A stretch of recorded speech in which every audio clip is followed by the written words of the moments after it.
Selamat malam, selamat datang di podcast Jumat Malam. Malam ini kita akan memasuki dunia mistis yang lahir bukan dari hutan angker atau kuburan tua, melainkan dari lorong-lorong rumah sakit. Sosok ini bukan kuntilanak yang terbang di atas pohon besar, bukan pula pocong yang melompat di pemakaman. Ia adalah perwujudan lain dari rasa takut manusia modern, takut akan ruang antara hidup dan mati, takut akan penderitaan, dan takut akan kematian yang datang tanpa peringatan. Namanya Suster Ngesot. Legenda urban ini sudah dikenal sejak puluhan tahun lalu. Ia digambarkan sebagai perawat berambut panjang, berpakaian putih, wajah pucat, dengan kaki rusak hingga hanya bisa merangkak sambil menyeret tubuhnya. Sosoknya sering dikaitkan dengan kisah tragis, seorang perawat yang diperkosa lalu dibunuh, atau korban malpraktik yang meninggal penuh dendam. Dalam narasi malam ini, kita akan menelusuri asal-usul legenda Suster Ngesot, mendengar kisah-kisah horor yang berkembang di masyarakat, lalu membandingkannya dengan fakta dan analisis budaya.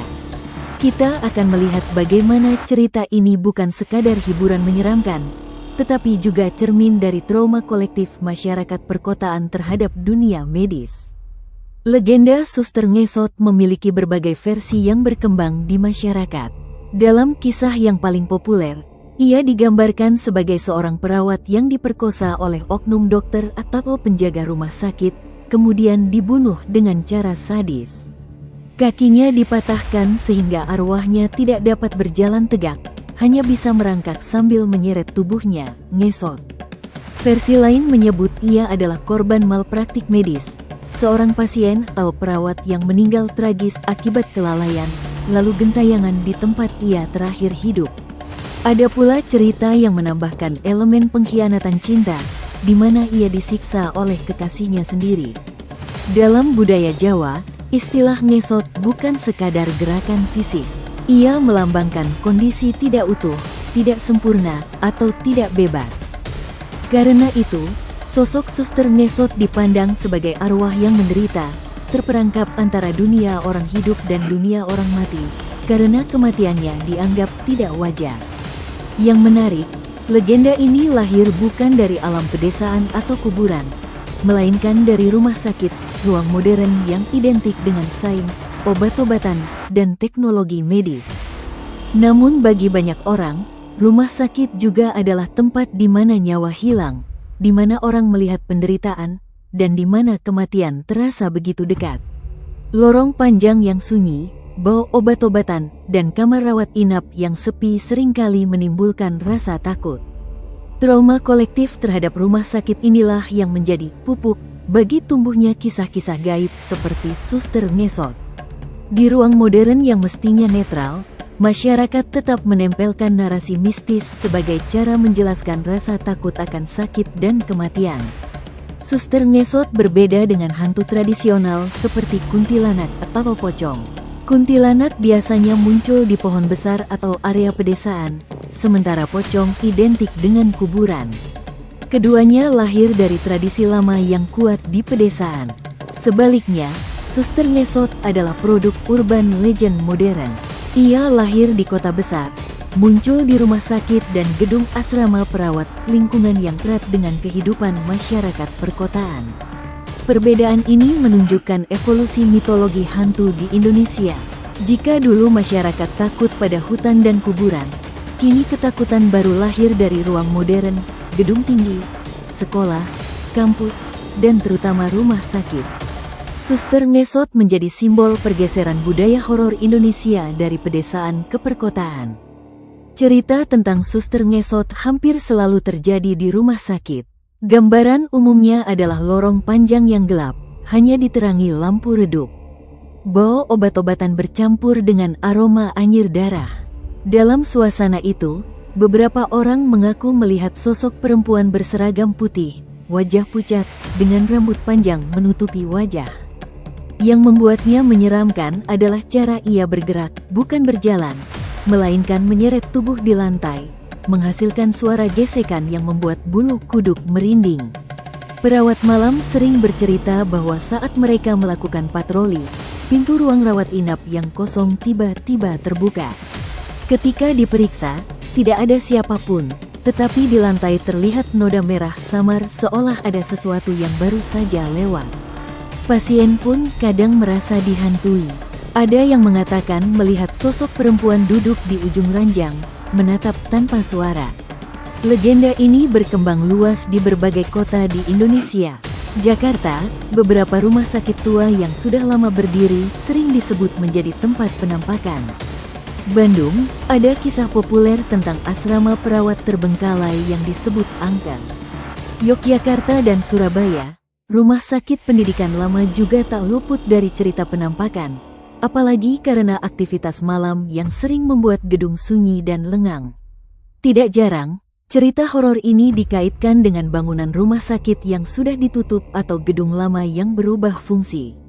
Di tempat-tempat itu, kabar munculnya suster ngesot dianggap sebagai bukti bahwa arwah perawat yang mati tragis masih gentayangan.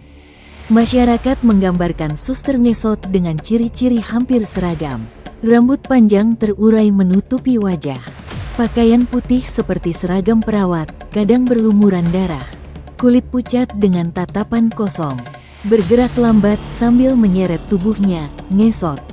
Kehadirannya disertai hawa dingin mendadak atau bau darah dan obat-obatan. Cerita lain menambahkan bahwa ia suka muncul di lift rumah sakit atau di dekat kamar jenazah. Keberadaannya dianggap sebagai tanda bahwa ada arwah penasaran yang belum menemukan ketenangan. Popularitas suster ngesot makin besar ketika kisahnya diangkat ke layar lebar. Pada tahun 2007, film berjudul Suster Ngesot dirilis, menampilkan sosok horor ini sebagai karakter utama. Sejak itu, berbagai sinetron dan acara televisi horor di Indonesia sering memasukkannya sebagai tokoh menakutkan.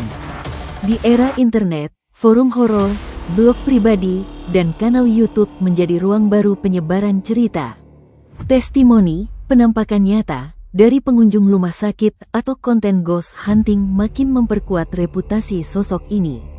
Banyak orang yang sebenarnya tidak pernah mengalami langsung tetap merasa takut hanya dengan membaca atau menonton ulang kisahnya.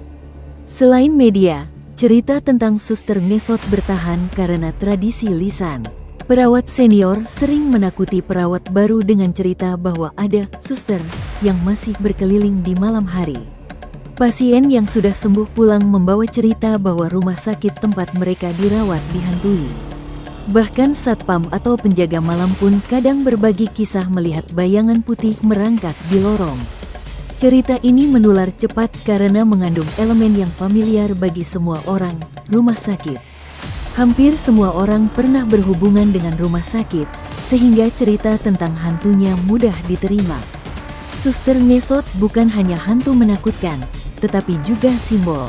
Ia merepresentasikan sisi gelap rumah sakit, rasa takut, trauma, dan ketidakberdayaan pasien. Ia juga sering dipandang sebagai simbol penderitaan perempuan, mengingat banyak versi cerita yang menyebutnya sebagai korban kekerasan seksual. Dengan demikian, legenda ini bukan hanya kisah horor, tetapi juga refleksi sosial yang menyentuh isu-isu penting di masyarakat. Ketika berbicara tentang suster ngesot, kita harus jujur bahwa tidak ada catatan sejarah resmi yang menyebut adanya seorang suster nyata yang diperkosa lalu dibunuh dengan kondisi tragis seperti dalam cerita rakyat. Tidak ada arsip rumah sakit yang menuliskan kasus semacam itu, dan tidak ada laporan medis atau kepolisian yang pernah muncul ke publik. Namun, ada fakta lain yang bisa diverifikasi. Banyak rumah sakit tua di Indonesia memang memiliki sejarah kelam. Beberapa dibangun sejak era kolonial Belanda atau awal kemerdekaan, pernah dipakai sebagai rumah sakit militer, bahkan ada yang dijadikan tempat penampungan korban perang. Dalam kondisi demikian, kematian massal akibat penyakit menular atau perang adalah hal yang wajar. Fakta inilah yang mungkin menjadi dasar bagi tumbuhnya narasi horor. Kisah suster ngesot berkembang sebagai mitos urban yang mengisi ruang kosong dalam ingatan kolektif. Ketika masyarakat menghadapi bangunan besar yang dingin, lorong panjang yang sunyi, atau ruang rawat inap kosong, imajinasi horor muncul secara alami. Sosok perempuan dalam pakaian suster kemudian menjadi wajah bagi rasa takut itu. Cerita mengenai ia sebagai korban kekerasan seksual atau malpraktik memperkuat unsur tragis, sehingga sosoknya tidak hanya menakutkan, tetapi juga menyedihkan.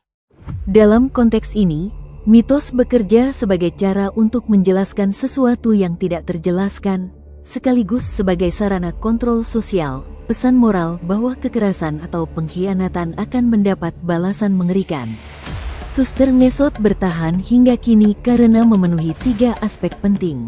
Pertama, lokasi rumah sakit adalah tempat yang semua orang kenal, sehingga cerita mudah melekat di benak masyarakat. Kedua, media, film, sinetron, dan internet terus menghidupkan sosoknya, menjadikannya ikon horor yang setara dengan kuntilanak atau pocong. Ketiga, makna simbolik, ia mencerminkan trauma kolektif terhadap sakit, kematian, dan penderitaan perempuan. Selama aspek-aspek ini masih relevan, legenda Suster Ngesot akan terus hidup, bahkan mungkin berkembang dengan versi-versi baru. Suster Ngesot adalah legenda urban yang mencerminkan bagaimana masyarakat modern membangun mitologi baru dari ruang yang akrab dengan kehidupan sehari-hari. Jika hantu tradisional lahir dari hutan, kuburan, atau sungai, maka Suster Ngesot lahir dari rumah sakit, tempat di mana sains dan medis seharusnya berkuasa, tetapi tetap tidak bisa menghapus rasa takut akan penderitaan dan kematian. Ia hadir sebagai simbol trauma pasien, trauma perempuan korban kekerasan, dan trauma kolektif masyarakat terhadap dunia medis yang dingin dan impersonal. Meskipun tidak ada bukti sejarah yang menguatkan asal-usul kisahnya, keberadaan Suster Ngesot dalam budaya populer membuktikan bahwa legenda tidak selalu butuh fakta untuk bertahan. Ceritanya terus hidup karena mewakili rasa takut universal yang semua orang bisa pahami. Ia adalah cermin bahwa horor bukan hanya tentang dunia gaib, melainkan juga tentang ketidakpastian, luka batin, dan realitas sosial yang menyakitkan. Dengan memahami Suster Ngesot sebagai legenda urban, kita belajar bahwa horor tidak pernah berdiri sendiri. Ia lahir dari pengalaman manusia, berkembang melalui cerita, dan bertahan karena menyentuh sisi paling rapuh dalam diri kita. Dan seperti biasa, hati-hati bila Anda harus melewati lorong rumah sakit yang sepi malam ini. Sampai jumpa lagi di kisah menyeramkan berikutnya, hanya di podcast Jumat Malam.